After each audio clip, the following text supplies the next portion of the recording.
जैसे हम हिंदू धर्म में ज्योतिष को मानते हैं और कई ऐसे धर्म हैं जो ज्योतिष को नहीं मानते। मैं पूछना चाहती हूँ, जो ज्योतिष को मानते हैं उन्हीं पे ग्रह नक्षत्र का प्रभाव पड़ता है, और जो नहीं मानते उस पर क्या ग्रह नक्षत्र का प्रभाव नहीं पड़ता, कि सब पर पड़ता है? नहीं मानते वो उस पर क्या प्रभाव नहीं पड़ता? इस पर बैठिए श्रीमद् भागवत के, आप ज्योतिषी हो क्या? नहीं, ठीक। श्रीमद् भागवत के छठे स्कंद के दूसरे अध्याय में अजामिल का इतिहास है। वहाँ एक दार्शनिक वैज्ञानिक तथ्य ख्यापित किया गया है। वस्तु शक्ति ज्ञान की अपेक्षा नहीं रखती। क्या? वस्तु शक्ति ज्ञान की अपेक्षा नहीं रखती।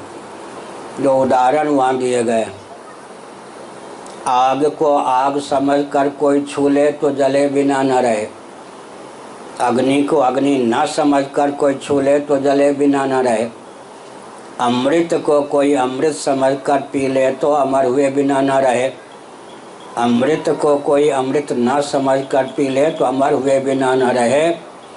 कारण क्या है? वस्तु शक्ति ज्ञान की अपेक्षा नहीं रखती। अब अगर कोई ज्योतिष को नहीं मानता तो इसका अर्थ क्या है? ज्योतिष है क्या? ज्योतिष शब्द है ना, ज्योति, ज्योति, ज्योति को मानता है और ज्योतिष को नहीं मानता। पहले तो यही उपहास की बात है। आधुनिक भाषा में एक नंबर का बुद्धू है वो।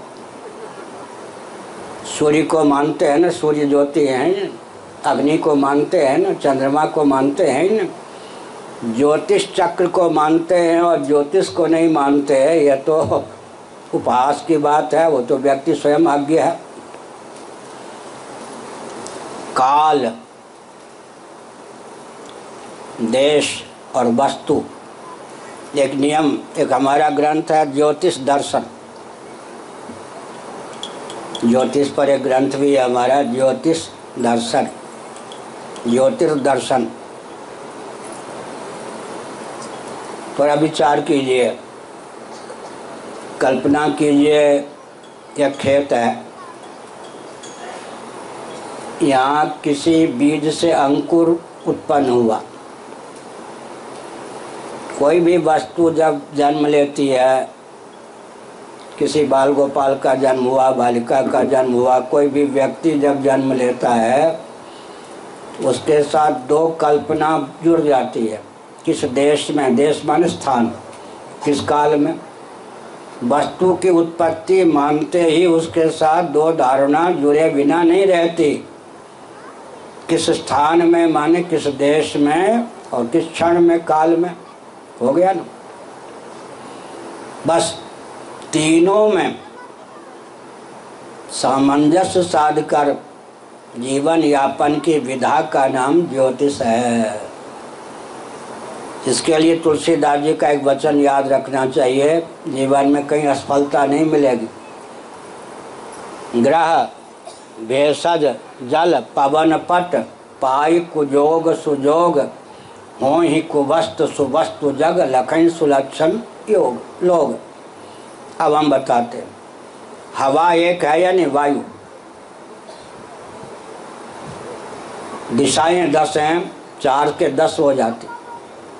4 दिशा, पूर्व पश्चिम उत्तर दक्षिण, 4 कोण, 8 ऊपर नीचे, 10 दिक् हैं। वायु एक है। पूर्व की ओर से हवा चले, पश्चिम की ओर से चले, उत्तर की ओर से चले, दक्षिण की ओर से चले, नीचे से ऊपर आवे, चक्रक बन जाता है। ऊपर से नीचे आवे। तो ये जो 10 कोण हैं, 10 दिशाएं हैं, ये वायु को प्रभावित करती हैं नहीं? पूर्व की हवा, उत्तर की हवा, पश्चिम की हवा, दक्षिण की हवा में अंतर है या नहीं? तो किसी भी वस्तु पर दिक् दिशा का प्रभाव पड़ता है या नहीं? और शीतकाल की हवा, ग्रीष्म काल की हवा, वर्षा काल की हवा, वर्षा ऋतु की हवा, काल और दिक्, ये दोनों ही वायु को प्रभावित करते हैं या नहीं। एक हमने उदाहरण दे दिया। किसी भी वस्तु की उत्पत्ति मानते हैं या किसी भी व्यक्ति की उत्पत्ति मानते हैं तो उसके साथ देश, देश माने भारत आदि नहीं, यहाँ पर देश माने स्थान और काल का योग बन जाता है। किस देश में, किस काल में, किस व्यक्ति को किस स्थान में क्या करना चाहिए क्या नहीं, इसका विज्ञान तो ज्योतिष के बिना हो ही नहीं सकता है। तो वस्तु शक्ति ज्ञान की अपेक्षा नहीं रखती। क्या किसी पे कोई ग्रह लगने वाला है, उसे ज्ञान हो या ना हो, वो लग के रहेगा। तो ज्योतिष तो एक विज्ञान है। किसी वस्तु के हम जन्म मानते हैं।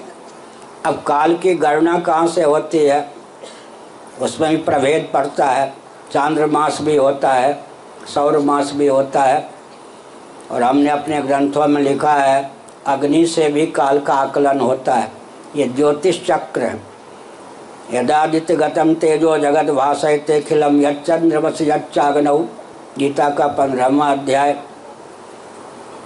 एक विद्युत भी है, नेमा विद्युतो भांति कुतोयम अग्नि ही, वेद वचन भी है। तो काल गणना में ज्योतिष चक्र का महत्व है। क्या मतलब, अग्नि को लेकर काल की गणना होती है और सूर्य को लेकर, चंद्रमा को लेकर काल की गणना होती है। अब थोड़ा विचार करना चाहिए।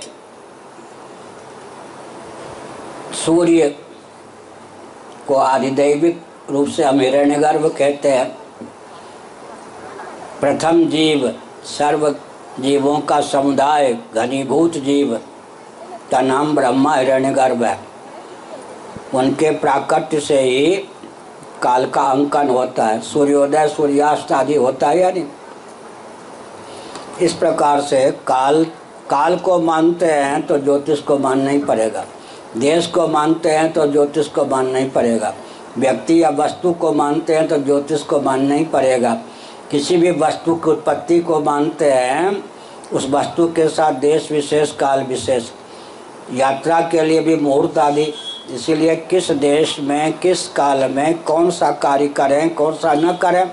दान भी देना है, देशे काले च पात्रे च। आप देखिए तीनों का नाम है ना गीता में, देश, काल, ग्रहण आदि। अब पात्र व्यक्ति, अब देश काल पात्र तीनों का ध्यान रखेंगे तब तो दान होगा, नहीं तो देशे काले च पात्रे च, देश काल पात्र।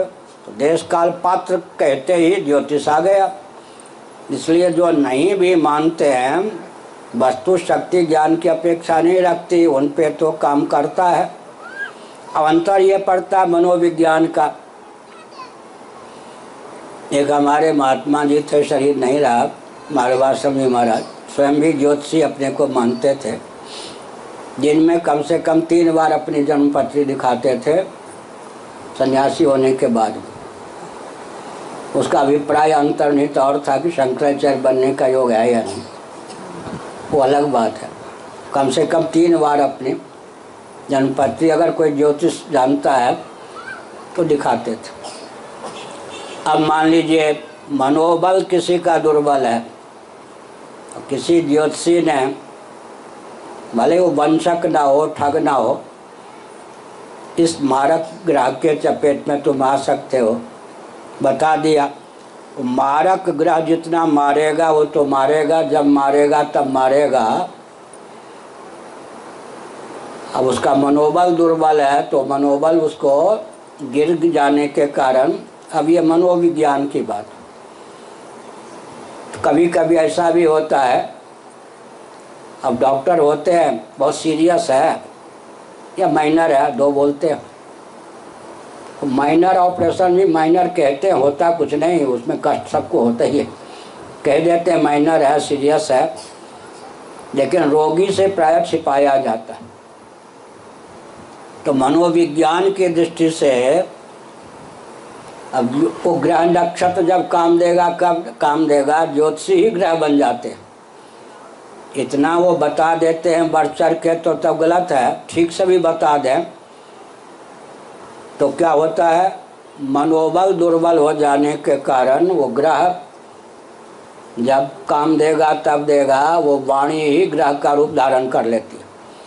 वो तो मनोबल की बात हुई, दुर्बलता प्रबलता की। लेकिन हमने संकेत किया ज्योतिष को कोई मानो या ना मानो, ग्रह नक्षत्र तो सबके साथ हैं, पंचभूत।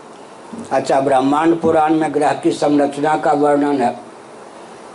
पृथ्वी जल तेज के संघात से वायु और आकाश के अनुग्रह से ग्रहों की संरचना होती है।